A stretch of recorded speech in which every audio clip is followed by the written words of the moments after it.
Сәлем достар. Соңғы кезде менің аниме көретін желанием болмай жүреді, бірақ мен бір анимені көрдім. И желаниемді нулевой қылып алдым. Короче, девушка на час деген анимені баяндамақ болып шештім. Негізі менің алдыңғы Боруто жайлы видосын пиздец намайтын шығар деген ұғымда болып едім, Нихуя! Просмотр 1300, лайк 100-ден асқан. Жоқ, мен ренжіп тұрған жоқ негізі. Дым ренжімеймін ғой. Девочка Wednesday, с последней парты напишу тебе. Видеоны көріп отырған сен осыған да қанағат етші шыламаян әң дейтін шығарсың. Мүмкін сенікі де дұрыс шығар. Меніңше видеоларымда монтаждың деңгейі хуйня. Даже хуйняның да хуйнясы. Осы моменттен бастап мен бар вниманияны монтажға тастайтын боламын. Олай болса видеоға Кеттік ендеше, поехали, let's go. Кеттік, поехали. Аниме басталуы Казуя деген жігітті қызы тастап кеткенімен басталады. Бастамасы охуенно. Әрине Казуя көңілі түсіп депрессияға батады. Әлгі тастап кеткен қыздың есімі Моми екен. Казуя болса оны ойынан кетіре алмай, біле қазір біреумен перісіп жатқан болар деп кезінде свиданиядағы моменттерді пайдаланбағанына көті жосқа ашиды. Может, баклажанмен ойнау депрессиясын басатын шығар деп телефонын алады. Бірақ ол сайттан бір сағаттық қыздарды байқайды. И вроде таңғалғандай болады. Айта кететіні, бұл тряпкаға 20 жас. Ебать, 20-да болып алып жылағаны бір түрлі болды. Короче, ол бір қызды заказать етеді. Ертеңіне онымен кездеседі. Есімі оның Мизухара. Сондай бір белсенді, сүйкімді, аузы жабылмайтынына қарағанда Казуя элитныйдан заказ беріпті. Хача бұл ағаш кафеге барғанда оның ана жерлеріне қарап отырады. Бля, сонда оған сондай нәрсе қызық болса, неге ол басқа жүрісті қызды ладно. Кейінірек екі Биба мен Боба аквариумға барғанда Казуя кривляция етуін тоқтатпай, Мизухараның жымиғанына бола көт ойнап кете береді. Ал сосын Мизухараның жұмысының уақыты бітеді. И все. 5000 йен, 17000 теңге. Сондай ақшаны болмайтын бір қол ұстасуға жұмсады ма? И вообще кафеде отырған кезде счетты да Казуя төледі. Бля, жаман минусқа кіріпті. Үйге оралғанда онымен қол ұстасқан не только ол екенін біліп, охуевать етіп возмущаться етеді де, бір деген баға қойып, пікірге хуйня деп жазады. Ертеңіне бір сағаттық свидания дәл кешегідей болып дым өзгермейді. Бірақ Казуя мырзамыз ашуланып, ішіндегісін айтып, адамдардың вниманиясын өздеріне қаратып алады. Сонда Мизухара оған былай дейді: Долбоёб, көтіңді қысып жүрсесің ақ. Ал сол кезде Казуяның телефонына біреу қоңырау шалып әжесі ауруханаға түскенін айтады. Казуя сонда ұшады. Ал Мизухара не үшін екенін қызы артынан барады. Сосын Казуяның әжесі Мизухараны көріп, еба, сенің қызың ба не дейді. Ал Казуяның ата-анасы Казуя черт қой, оның қызы болуы мүмкін емес деп ойлайды. Бірақ Мизухара иә қызымын дей салады. Казуяның әжесі охуевать етеді де ең негізгі сұрақтарды қояды. Мысалы, Кстати говоря, хотела спросить, у вас уже был секс? Ол өте қатты қуанып тұрғандықтан больничкадағы подругаларымен әлгі қызды таныстырмақ болады. Бірақ бұл жердегі проблема Мизухараның әжесі де абсолютно рандомны дәл сол больницада болып шығады. Солай екі гений шкафқа или басқа жерге тығылуға болатын кезде бір көрпенің ішіне екеуі кіріп кетеді. Казуя мужик болғандықтан баклажаны оянады. Сосын Казуяның әжесі кетіп қалады. Бірақта Мизухара шыдамай Казуяның главный мүшесін туфлимен теуіп жібереді. Солай екеуі полиция етіп қалады. Екі кемпір қуана бастайды. Мизухара болса рольға кіріп тағы да я мен қызымын дейді. Сосын больницадан шыққаннан кейін екеуінің арасында хуёвый диалог жүреді. Бірақ Мизухара оған есечо тағы да мені жалдай аласың дейді. Ал Казуя нихуя деп ішінен айтады. Ертеңгі күні Казуя духын көтеріп алып универге барады. Бірақ онда әлгі Мами бар еді. Казуя кенттармен амандасады. Бір кезде әрине аниме болғандықтан абсолютно случайно Мизухараны кездестіреді. Сосын Мизухара оған Долбоёб дейді да, менің жұмысым жайлы ешкімге тіс жарма дейді. Казуя ок дейді. Абсолютноның артынан абсолютно случайно екеуі көрші болып шығады да вахуй болады. Бля, сонда осыған дейін бірін-бірі көрмеді ме? Жоқ, мен түсінемін, егер бұл олардың студенттік бірінші күні болса. Бірақ бұл олардың универдегі екінші жылы. Блять. Хатасына барғаннан кейін Казуя әжесі звондап, қазір біраздан кейін келемін дейді.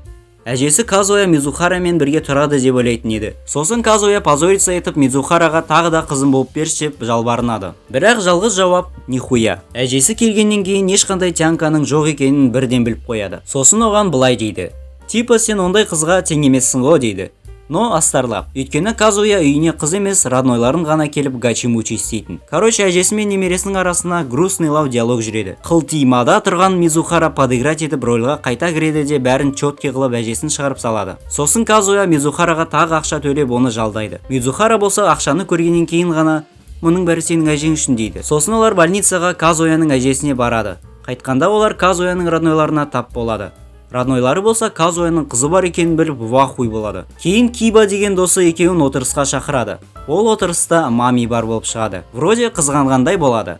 Бірақ та ол бір кезде Казуяны жамандап, свиданияда жаман тормыз деп унижать етеді. Казуя болса терпеть етеді. Ал Мизухара керісінше Казуямды жамандама деп тонна кринжді тастайды. Алайда Казуя далбайып па білмеймін Мамиді жақтайды. Мизухара болса ой бля деп кетіп қалады. Отырыс біткеннен соң Казуя үйіне кетеді. Бірақ сонда Мами келіп оған жабысып, негізі мен өтірік айттым дейма, сондай хуйнан айта салады да менің үйім алыс емес деген намек тастайды. Бірақ оның үйі бос емес болып шығады. Ал Казуя оны өз үйіне шақырғанда Мами оған не без обид дейді. Оған қоса Мизухараны жамандап та үлгереді. Ал біздің переобувной тряпкамыз бұл жолы Мизухараны жақтайды. Сосын одан кешірім сұрамақ болады да кезекті позорын жалғастырып, мен сондай чортпын деп жылайды. Ертеңгі күні Казуя достарымен бірге пляжға барады. Әрине онда Мами да бар. Және бізге Мамидің шын кейпін көрсетеді. Сөйтсе ол Казуяны қызғанады екен. Қай жерін қызғанатыны өте интересны. Сосын сол пляжға, тағы да случайно Мизухара өзінің достарымен келеді. Бірақ басқа кейіпте. Білмесеңдер, оның екі жүзі бар. Очки киген шын кейпі Ичиносе болса, ал бір сағаттық қыз Мизухара болатын. Ал пляждағы соқырлар оны танымайтын болып шығады. Кейінірек Казуя оны туалетке алып кетіп, не істеп жүрсің дейді. Ол да оған сондай сұрақ қояды. Бір кезде Мами келеді де екеуін по факту спалить етеді. Бірақ сол моментте Ичиносо Мизухара болып кетеді. И сонда Казуяның құйыршықтары да келіп оны көреді. Потом олар пляжда отырады. Казуя болса Мизухара жайлы өтірікті жібереді. Сосын шыдамай суға жүгіріп кетеді. И онда оны Мами шақырып алып, екеуі бірі-бірімен. Кейін Казуяға әжесі қоңырау шалып больницадан шығатынын айтып, енді Мизухарамен любой уақытта кездесе аламын дейді. Сосын Казуя біраз смелость жинап алып, орнынан тұрып, негізі біз бір-бірімізбен, яғни Мизухарамен айырылсамын деп айтады. Бәрі ачо дейді. Ал Казуяның досы Киба болса, Казуяның ебалосынан бір ұрып екеуі төбелесіп кетеді. Оның досы қалай ғана осындай сүйкімді қызбен айырылсады деп таңғалады. Мизухара болса оған молодец, бәрін четко жасадың дейді. Сосын екеуі екі жаққа кетеді. Бірақ Казуяның досы болса Мизухараны шақырып алып, Казуя жайлы әңгіме айтып, оған бір шанс берші деп айтады да бір билет береді. Точнее, екі береді. Ал Мизухара амалсыздан келіседі. Және бұл ол екеуінің соңғы кездесуі екенін айтады. Паромға отырғаннан кейін Мизухара сәл ауырып қалады. Соған қарағанда ол морская болезньмен ауырады. Ал Казуя Мамимен сөйлесіп тұрады. Ол оны бассейнге шақырып өзінің жалғыз екенін айтады. Сол кезде Мизухара паром шайқалып суға быдыш етеді. Осы бір моментте Казуя ерлігін көрсетіп, артынан суға түседі. Солай оны құтқарады. Алайда құтқаратын кезек енді Мизухараға түседі. Және ол оған искусственное дыхание жасайды. Кейін екеуін құтқарушылар құтқарады, больница, анау-мынау, солай екеуі үйлеріне қайтады. Үйіне оралған Казуя өзінің күнделікті ісімен айналысады. Мамечка. Ертең универде Казуя Мизухараны жақсы көріп қалғанын окончательно түсінеді. Казуя отбасымен бірге бір демалыс орнына барады. Онда Мизухараның әжесі де болады. Казуя Мизухараны іздеп еді, бірақ ол чоты жоқ. Ал комнатасына барғанда оның дәл сол комнатада екенін біліп, екі кемпір Казуя мен Мизухараны қосуды пландап қойғаны белгілі болады. Басында екеуі тіл табыса алмаса да, Мизухара Казуяның әжесімен душевный әңгімеден кейін екеуінің қарым-қатынасы жақсарады. Тіпті Казуя мен ваннаға барып жатайын деген кезде Мизухара оған осында жата бер дейді. Сосын түнде Казуя давай сен мен қызым бола тұр, пока қыз тапқанымша дейді. Мизухара келісе салады. Ал ертеңгі күні олар типа кездесуін қайтадан бастағанын айтады. Және сол күні Казуяның досы келіп екеуін бір жерге шақырады. Әрі бұл очкарик қызымен бірге келетіндігін айтады. Казуя таңғалып қалады. Үйіне қайтып бара жатқанда ол бір қызбен соқтығысып қалады. Извращенец! Что? Екі қызды аз көргеніне қарағанда авторлар тағы бір қызды шығарады. Неге олай істемеске? Казуя мен Мизухара сонда барғанда Казуя әлгі соқтығысып қалған қызды көреді. Әрі оның есімі Рука болып шығады.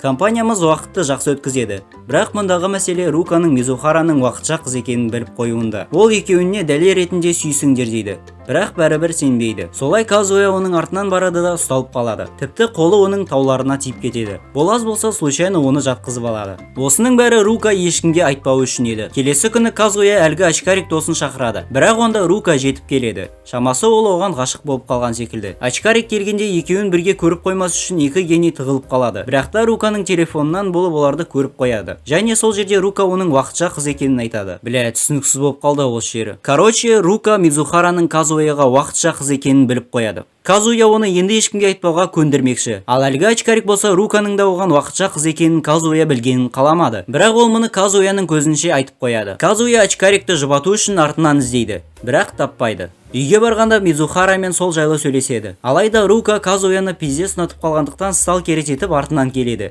Тіпті Мизухарадан оны қызғана бастайды. Және мынадай шарт қояды. Мизухараның уақытша қыз екенін ешкімге айтпаймын, бірақ Казуя менімен кездесетін болады дейді. Хоть біреуің айтыңдаршы, Казуяның қай жеріне қызығуға болады? Дұрыс, ешқандай жеріне. Түр дейтін түрі, харизма дейтін харизма жоқ, дене жоқ, дым жоқ. Короче, бас істейтін адекватный адам манаға қызға я деп жауап беретін болса, Казуя жоқ дейді. Мизухара келсе сал дейді. Ал Казуя жарайды деп келсе салады. Рука қанша жерден сикс болса да Казуяның зайбалын шығарады. Өйткені оған талаптар қойып жабыса береді. Бірақ басты кейіпкеріміздің ойы басқа қызда. Жаңа жылда ол Мизухараны жалдап алайын десе, ол бос емес екен. Солай оны аңдымақ болады.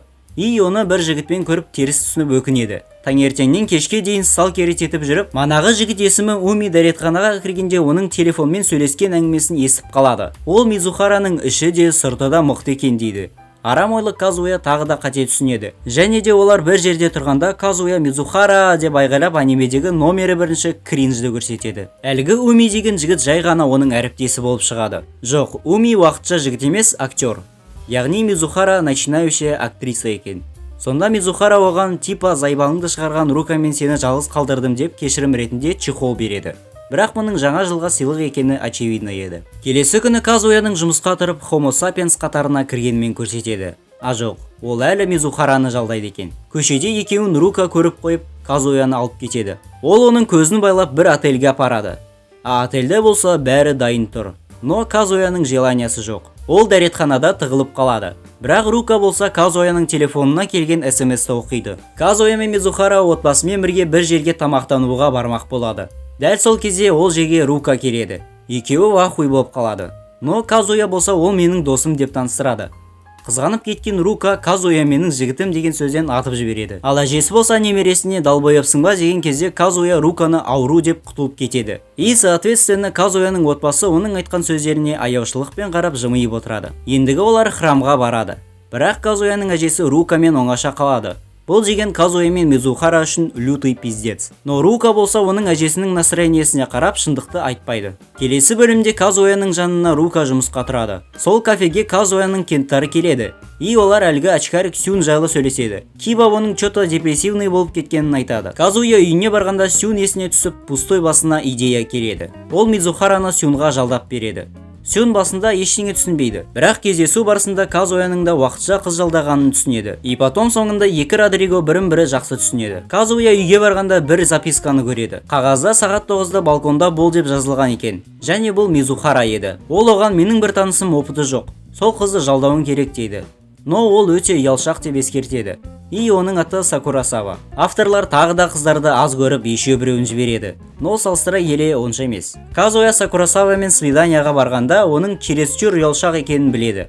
Даже аузын да ашпайды. Оларды әрине біреу көріп қою керек. Және бұл Мами. Казуя туалетке кеткенде дәу быдлоидтар Сакурасаваға приставать етеді. Но вдруг Казуяда дух оянып кетіп бәрін ұрып тастайды. Десеңе, бұл конечно ол үшін арман. Казуя оның қолынан ұстап қашып кетеді.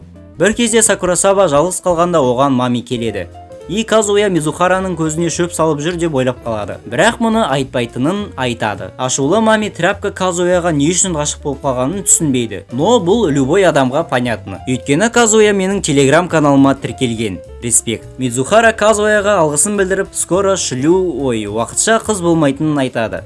Себебі ол актриса. Бөлім соңы Мизухара біреуді күтіп тұрғанда Мами келгенімен аяқталады. Келесі бөлім Казуяның Мизухара мені жақсы көрмейтін шығар деп ойлаумен басталады.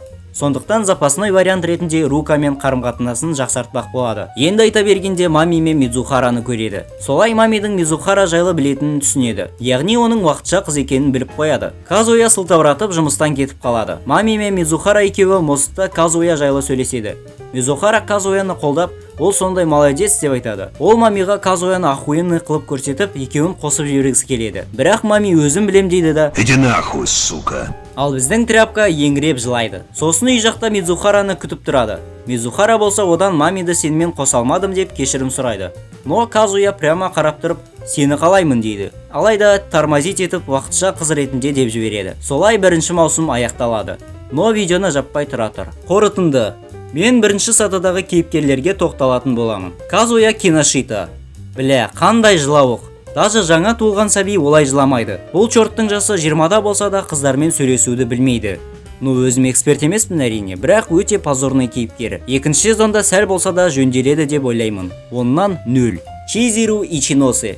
Ёп твой рот, қандай лицемерка, просто пиздец. Осы персонажға қарап отырып мен... Просто дайте мне уже пульт от ядерки, блядь! Плюсы деп айтуға Чизирудің бәлкім опыты мен интеллекті жататын шығар. А так чисто денесі мен түріне оннан 5. В целом анимені көруге болады. Но Казуяның қылмыңдағанымен емес. Және бұл видеоның соңы. Егер сендерге бұл аниме случайно қызық болып жатса, екінші часть неге түсірмеске?